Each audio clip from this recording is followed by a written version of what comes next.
Hello, everybody, and welcome to the Reality Game Form Survivor podcast. I am your host, Colin Connors. With me, as always, is my wonderful co-host, Patrick Sullivan. What's up? Also joining us tonight is the amazing Alex Cash. Woo-woo! The super awesome and very talented, slightly humble, but with the nice beard, Prince Ty. Good evening. And we are also joined with the casual informer, Stephen Lehman. I liked it. That was pretty clever, Colin. All right. I like the casual slayer better. The casual slayer, that's good too. So before we begin, I do have a quick question. It's just an idea. What the fuck is going on this season? I don't know, but I love it. Everything that we have possibly thought, every time we call in podcast, it's just the exact opposite happens. It's been a mess. Patrick, let's start with you. We go back to camp and Tony flips out, and normally when a player flips out, it spells their doom, but that's how the episode started with Tony going, oh, we voted out Morgan because we're so nice and awesome, and then of course he blindsides someone. Let's talk about that, Patrick. When was he not flipping out in this episode? That dude is so fucking paranoid. Like I told you before, I want to drink bleach every time I see him on the screen. It's that bad. He's so paranoid about everything, and it's really, really irritating because... And then I think Alex pointed out later that, almost halfway through the episode, he's the only one who had a confessional. So the editing has definitely gone to Tony. And Yeah. It's really, really annoying. It kind of is. That's something I noticed. We didn't hear from Cass at all tonight. We did, once. Oh, we did? Towards the end. When you said there's no reason for anybody to make a big move. Well, you know what? That was so stupid. I completely ignored it. But Ty, let's go ahead and let's just jump to Cass real quick and knock her out. Now, she wants to sit in her hands and do nothing. Now would be the time. Now would be the time when you could be advantageously, seamlessly work yourself back into the majority you had before, because the tide is turning that way. That's where I'm going to sit on my hands and do nothing, and just be blindsided. And She's terrible. She's fucking terrible, and I nearly had a stroke trying to come up with a way to put it into words. I can't. She's just terrible. Realize that Hashtag chaos cast. My mind is chaos. But did she not realize she that... fucking won. That she she fucking was won. I can't even beg. I can't even beg. Patrick, go ahead. You like she was the last person to join this alliance, and then they want to turn on each other, and she's not down for that or whatever. She should be looking for cracks in it left and right to figure out how to get to the end. But yeah, like Ty said, now's the time for her to do nothing. This is so uncast-like. That being said, I could easily see this playing out. Tony's ridiculous. Tony goes next round, and all of a sudden, Cass crawls back into the same fucking hole she was in with to begin with, and ends up third against Tasha and Spencer. I hope that doesn't happen. I want to see Cass's... come full circle. I want to see Cass's torch get put out. Steven, talk. About Cass or... About Cass or Tony, or Tony saying, hey, LJ... wrote out Woo, and then, Tony was able to manipulate LJ into that Woo thing, which I was blown away from that. Well, I think what also started LJ's doom was that he was shown being visibly and measurably outplayed by the paranoid cop/construction worker from Jersey, Tony. And I think that sort of started where, his downward spiral when they show you being outplayed by him, of all people.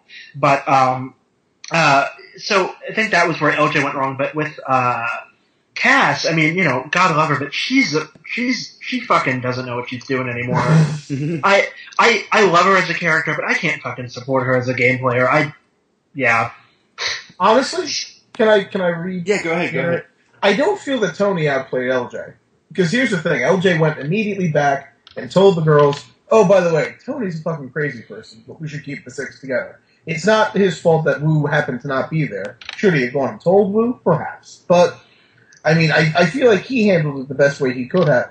What fucked him, again, was ignoring Tasha. You never ignore Tasha. If Tasha offers you to do something and you refuse to do it, you're instantly against her, and it opened himself up. He had one move and no outs. That's what killed him. Not anything Tony did, because Tony's a fucking moron. See, I think Tony did help plant the seeds a little bit, though. He planted the seeds and he wrote his name down, so Tony did do something. No, okay, well, yes, he did two things, but I mean, he got manipulated by Spencer. He didn't manipulate LJ to say, "Let's get Wu out." I think I remember that LJ's words were, "Oh, do you want to vote him out now?" Asking Tony that, and then Tony goes back and says, "LJ wants to vote out Wu," and so it's not him manipulating LJ; it's him just spreading lies and bullshit. And why did everyone believe that though over LJ? LJ's game is just so passive. Like I said, he's boring, and so it was just so passive that whatever he was relying on the 6. And so maybe he, like everyone else in this game, has proven to not be that goat. Yeah. Essentially. If he would have been talking to people and trying to get to the bottom of it, maybe he could have stayed. But I think he could have stayed. I think Tony could have, or LJ could have easily have turned this around on Tony. But I think it wouldn't even have been that hard. He's not an interesting person, though. He's so monotone and boring, and I don't know, it showed tonight, really. His true character. Sorry, Alicia. Oh, yes, in case the listeners are wondering, Alicia could not make it because she's too heartbroken. And Jack wanted to come on, but, they're dating, so Jack had to pretend to be sad also. Anyways, Alex, I have time for you tonight. Let's get a little dialogue going. All right. The first thing I want to say is, I told you so. I could not understand why LJ was topping the power rankings week after week because there were two episodes in which everyone else sucked. Because he said nothing in 2 separate episodes, and he had 2 separate instances where I'm like, wow, even for this season, that's dumb.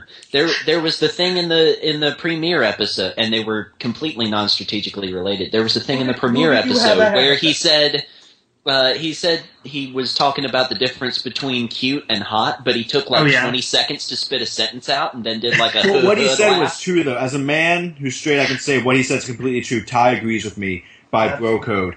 Okay, yeah, but he sounded stupid saying it, and he also sounded stupid when he had no idea. He joined in on the fun of having no idea how chickens make eggs that don't have chicks in them. Yes, and then made fun of them all because he knew how the fuck they were made. He was clearly the smartest of that bunch. Who did you have ahead of him 2 episodes ago? I'm just curious, because you didn't mention anybody else that you had ahead of him. I'm trying to remember. I think I had Spencer ahead of him, definitely. When he was in the Minority Alliance and he just pissed off Cass? You had him ahead. He was still not an idiot. He's idiotic all season. Well, that's the thing. The other thing I want to say. I'm calling The other thing I want to say about Tony is that there was a great editing moment at the beginning of the episode where Tony said, when Jeff flipped over that card and it said Tony, I nearly pooped my pants. And then Tony turns around and there's a big stain on his ass. It's not poop, said Tarzan. It's dirt. Yeah. Anyways. The reason why, Alex, every other human being who knows anything about Survivor thought LJ was going to win was because in this season, we've just seen everyone constantly crash and burn so much, and LJ seemed to be the only slightly level-headed person. I mean, anybody predict LJ would be voted out before Tony, somehow. That's... Well, let's put it this way. Nobody predicted it who actually spoke in the last 2 podcasts, so I'm just going to go... Yeah. Shit. Also... I saw this coming. Also, everyone I had has... LJ pegged as like a 4th place boot, more like. Okay. Like a Malcolm E. Make final 3. And you had Spencer getting to the finals over him. 2 episodes. I had Spencer being more interesting. Yes, but that's not what a power ranking is. A power ranking is who's going to win. I did not have a power ranking together. I had a who has a decent shot and who doesn't. Okay. Well, that's the thing. I think LJ was always high up on everyone's list, if not number 1. But I do want to move on real quick, and I do want to talk about Tony with Jeremiah and Spencer at the spa day and how much fun that was. And Steven, let's talk about some spa days. Yeah, we need to do a bro spa or something. But anyway, I thought Spencer actually handled the spa day reward quite well with the Tony thing. With Tony was saying how you need to make a move, we need to make a move and all that, and Spencer basically said to him, realistically speaking, is it going to be while we're here? Mm-hmm. Because if not, understandably, Spencer probably wouldn't want to deal with any of Tony's bullshit. And I would understand that, if you're dealing with someone who is in a majority situation and they're, trying to tease you with ideas of possibly flipping, you at least want the assurance that some shit is going to hit the fan while you're there. Well, I'm going to offer a counter to that, which is I do think Spencer handled it well, but I think Spencer handled it how anybody with any amount of common sense would have handled that whole situation. Of course. And that's the thing is I feel like we're giving Spencer a little bit too much credit with how he handled it because it was just, yeah, I agree. Like, Spencer's not LJ. Spencer's not going to say, hey, I'm going to turn down your alliance, which I didn't know LJ was capable of that until tonight, in all complete fairness. Didn't it sound like they wanted to use him later on and vote out Tosh first? Yes. Yeah, it did. Well, because Tony specified, he said, I can't get rid of you or you, referring to Spencer or Jeremiah, which made me think, well, he's just going to target Tasha, and then maybe later on down the road something's going to happen. But I think with the Spencer handling of the spa day, I think, you're right that, it does take common sense in that situation, but as shown with this cast, not everybody has that common sense. So I think that demonstrates something. I don't necessarily think that much credit should be given. Well, I mean, I think we all agree that Spencer has now considerably moved up in his possibility of winning this game, because I went into tonight's episode thinking it was probably going to be him, until he didn't get a single confessional until midway through. And then even then I was kind of like, oh, maybe. So, let's talk a little bit about the challenges this season. Have any of them been shitty? Yes or no? Steven? Off the top of my head, I haven't been too angry about any of them. Exactly. So no. That's my thesis. Patrick, how are the challenges? They're pretty good. I like the water ones that they've done. And I like this one because it's kind of like an equal footing. You don't have to have strength or anything. I'm talking about the memorization one. Yeah. So it's kind of balanced for anyone to win. If it was a weightlifting thing, then Tosh probably wouldn't have won. So that's true. Ty? I like them. And I never really put much thought into the challenges. I don't give a shit. You don't. Yeah, you don't seem to. Give I care about who wins and how it serves the story. I'm not the type who. Cash. What do you think of the challenges this season? I like the challenges because too many times the Survivor producers just recycle challenges in full. This season, they've been taking a lot of elements that were in previous challenges and either adding new stuff on or recombining or reimagining, like with the block challenge being sort of an entirely different take on the hold your arm above your head challenge. Mm-hmm. So, I've dug the challenges. Well, that's a good job. And I've dug the editing, too, and I think we can all agree that the editing this season has been amazing. So, let's move on, and let's talk about a few of the other characters we haven't had a chance to, really get into. And the first one I want to bring up is Trish. Should she have told Cass, or was this editing about LJ going home? Did Trish make the right move in not telling Cass? Anyone could jump in. She told Cass. I just didn't tell LJ. Well, yeah. Also that. Well, Trish, I don't like Trish. I think but I'm not even sure whether or not she had a right move at that point. I mean, it was like, does she either tell people, LJ's going, supposedly, and then, breeding distrust, or does she keep tight-lipped? It's really sort of a conundrum, I guess. I don't know. But, I mean, maybe if she would have told LJ that they could have done something. LJ, Trish, and Jeffra could have, said, hey, let's vote out Tony. Yeah, but the votes wouldn't have been there. Well, I mean, then they could have gone to Spencer and Jeremiah and Tasha. I kept waiting for them to get to where LJ would get clued in, and it would be between LJ and Tony, Ted Snare and Tribal Council, but that just never happened, and then they never clued in who they wanted, Spencer or Jeremiah. Yeah. It was... So, did LJ primarily fuck up this episode? Until tonight, was he playing a perfect game? Or a damn good game? He wasn't playing... None of them were playing a perfect game. He was playing the least offensive game. He was. Uh-huh. He was playing a very simple, middle-of-the-road game. And, I mean, it certainly wasn't exciting, and obviously it wasn't that good in hindsight. Yeah, but, hindsight's 2020. but considering how it took literally the gift of Tony's stupidity to get Tasha and Spencer, the two players who jump out as instantly, quote-unquote, better or smarter, or however you want to put it, to leapfrogging LJ and getting rid of him. I would say that, yes, he was the obvious front runner. And now it's going up again. If Spencer or Tasha wins, I think it's going to be very important for us to realize that they themselves weren't the reason why they got past this rocky period in the merge. It was mainly Tony's doing. And we need to keep that in mind when ranking winners in the future, if one of them happens to pull it out. That it was more of the mistake of other people that led to them. And I mean, that still counts. That's how Fabio got to the end. But I think it's just something that's in mind. It's how everyone gets to the end. I mean, Cochran kept fooling people. Cochran kept doing things. I mean, it's winners. I mean, Kim fooled all of those fucking. Well, no, I'm saying like in terms of, I'm saying Spencer and Tasha have had a fair amount of luck with everyone destroying themselves instead of them destroying their own way to the end instead of like a Boston Rob type control. But Tasha and Spencer have been in multiple situations where they haven't had control and could have easily been sent home.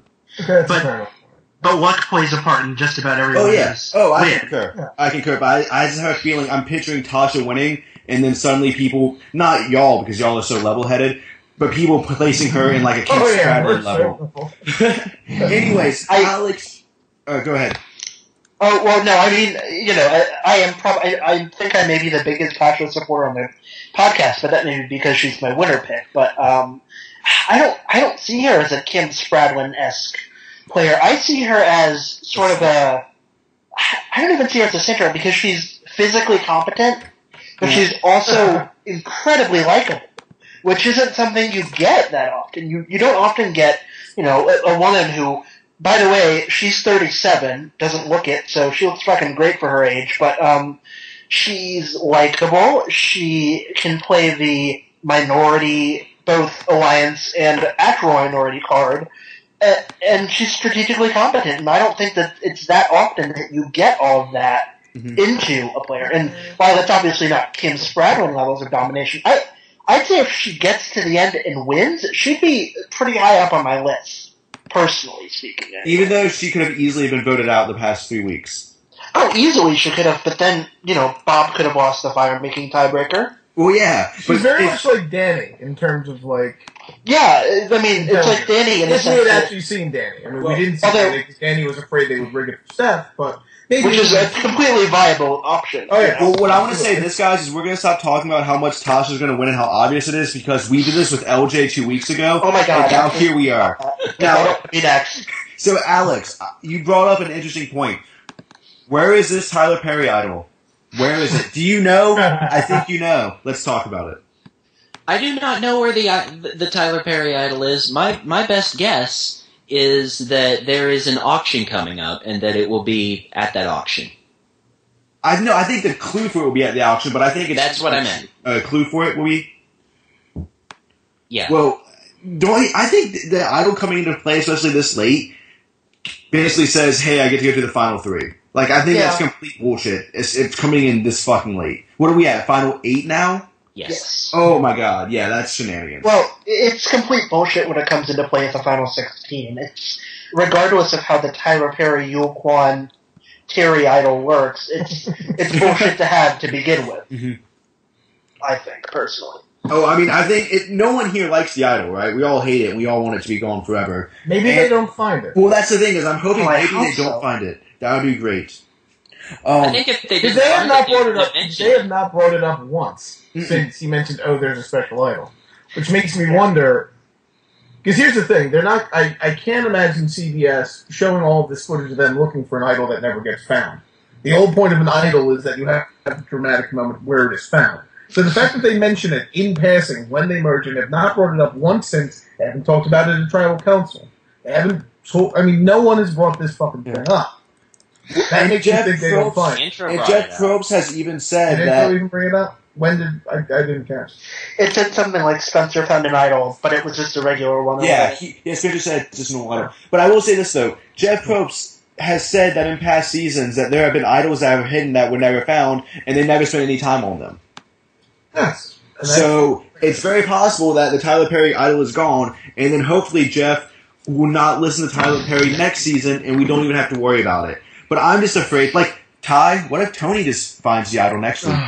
Oh my god. Yeah. That would be a sad day, I think. I find it entertaining. That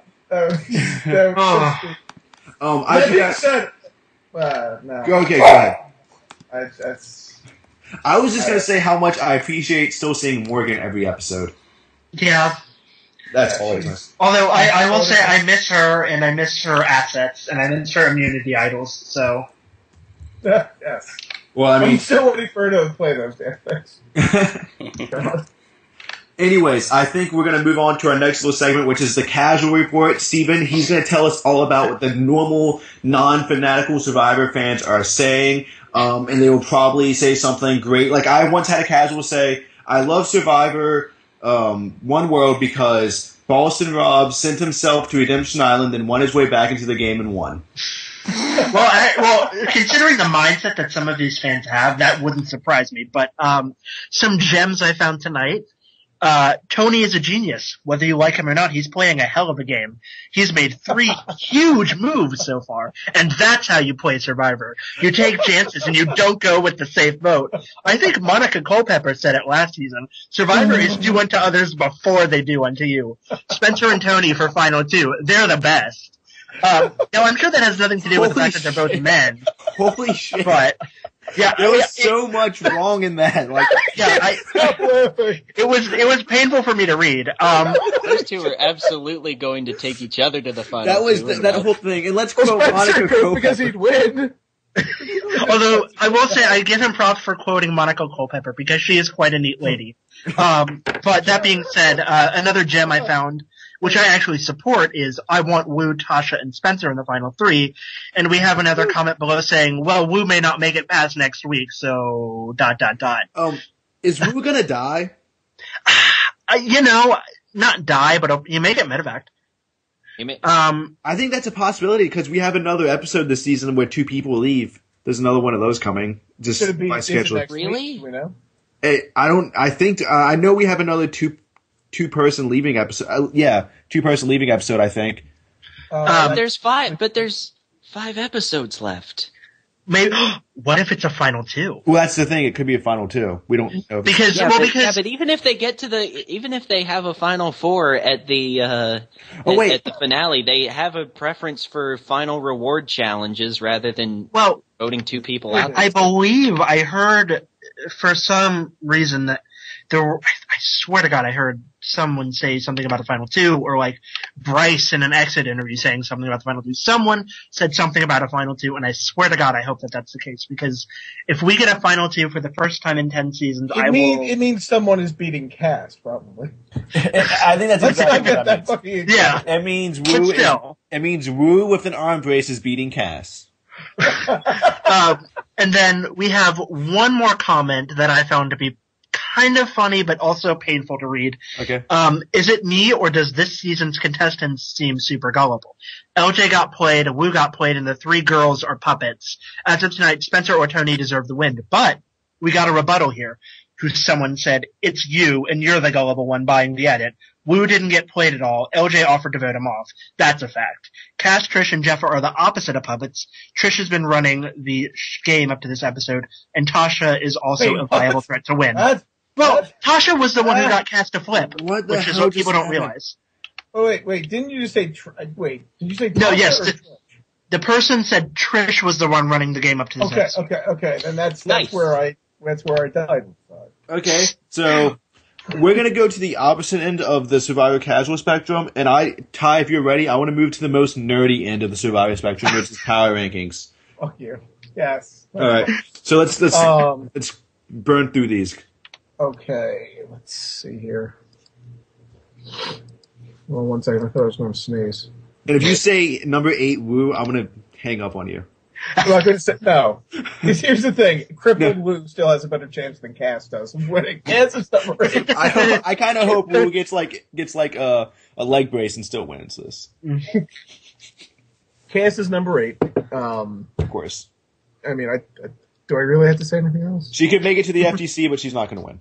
Exactly. There's no chance she wins. She'll talk about how she brilliantly didn't do anything the round that she'll think this was a good move somehow. That's so, yeah. Jeremiah's number 7. Mm-hmm. I don't know. I mean, if Spencer does well, he could make it far, but I think Spencer would still gut him at some point. I think Spencer would sit next to him and then beat him. That's true. That's also entirely in play. But I don't think Spencer has any chance of winning. I'm sorry, I don't think Jeremiah has any chance of winning. Trish would be number 6. She's basically in the same spot as Jeremiah. I don't see her getting the credit from anyone. I also don't know who takes her at this point. Because I don't think Tony gets to the end. Because Tony is a fucking crazy person. But he would get more respect than Trish, which is why he's at number 5, ahead of Trish. That being said, I think he easily will be gone before then. But you also need to include that Tony will be an all-star by this point. Probably so. I mean, why? I don't know. I don't know what that says about us as a society, but yeah. It's going to be Tony and Cass from this season. And then if Tasha wins, Tasha would be on all winners. But Tony and Cass, I predict, we're going to see them both again. I'm sorry, I don't mean to interrupt. I don't see why Cass would that. I don't know. I don't think Cass is that likable or that exciting of a personality. She just happened to be really stupid at the most critical time of the game. But let's see, who else? Who else do we have left? I've been drinking a bit. Throw the rest of the names out here. You just got done talking about Tony at number 5. Okay, Jeffers at number 4 because no one's going to fucking take her at this point. But if she were to get there, she's the cutest thing left. There's a difference between cute and hot, which LJ so eloquently and righteously pointed out. May he rest in peace. But she is at least likable, so she could get a fluke Natalie White win. Which, let's put it this way, I think if it was Tony against Jeffra, despite the fact that Tony has made amazing fucking moves, I could easily see the Russell thing playing itself out again, because if that somehow were to happen, everybody would be furious at Tony, and he would not get it, and he could lose. He'd probably tell them all that he was a construction worker still, because he's just that stupid. And I think this says a lot about Jeffra that I'm still talking about Tony when I'm doing my Jeffra explanation. So, Wu is number 3. I personally don't think he's going to get medevaced. I think Wu, I mean, he might be a little bit dinged up, but I think we're over. I feel like this is a deliberate fake out as far as like the whole, he falls from the tree. I mean, I'm sure it'll be a dust up. I'm sure things will happen, but the way Wu's been portrayed all season, I kind of see, the like dodo music happening and then him jumping up and being like, I feel a little woozy, guys. I feel woozy. Yeah.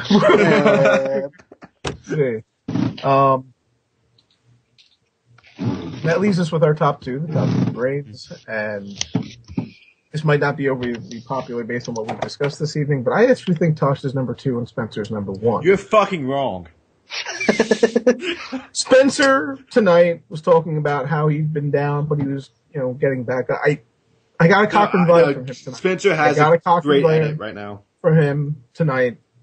And that's my tiebreaker. I feel like he somehow wins. I feel like it's going to be the 3 brains at the end. Or alternatively, the 2 of them and Jeremiah. Something like that. Either way, I see Spencer winning the final challenge, taking the GOAT, and winning the game. That's my prediction, which clearly means he's about to die with an idol in his pocket. So Spencer's next. It's going to be 2 boots next week. It's going to be Spencer and Tasha. That's what's going to happen. Pretty much. Oh, don't say that. I would. Anyways, long live the Jeffra win. Exactly. Jeff is slow and steady.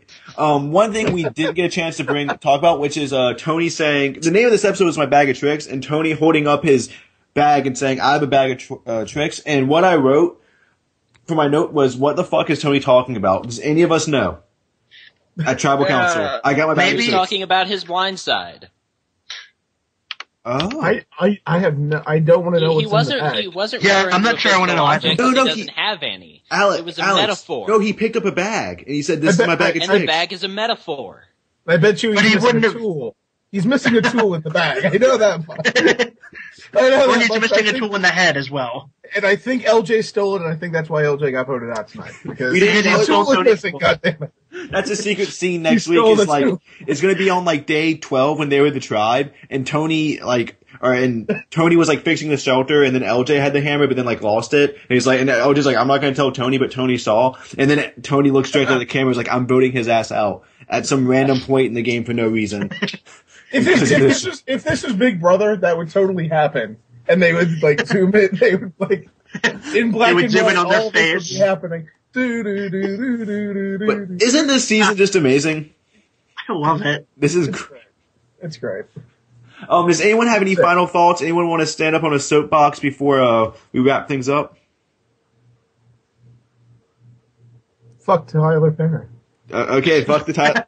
Do you mean fuck Tyler Perry or fuck the Tyler Perry idol? Both. Both. Okay. Steven, did you have something? He's marginalized. Well, I was going to say, maybe instead of getting the idol at a reward challenge, it'll be at a screening of Medea.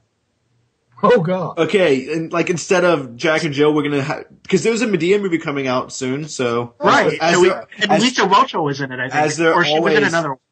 no, Lisa Welch was in a Medea's Christmas. Oh, never Anyways, Well, that's a very depressing fact of life, right there. Ah! the fact that I know that is sad, and I think that's a good time to wrap things up. So I want to. That's why Scoopin jumped in the fire. Anyways, I want to thank everybody so much for listening, and we will be back next week to talk even more about this craziness. Bye. Bye, bitches. Bye.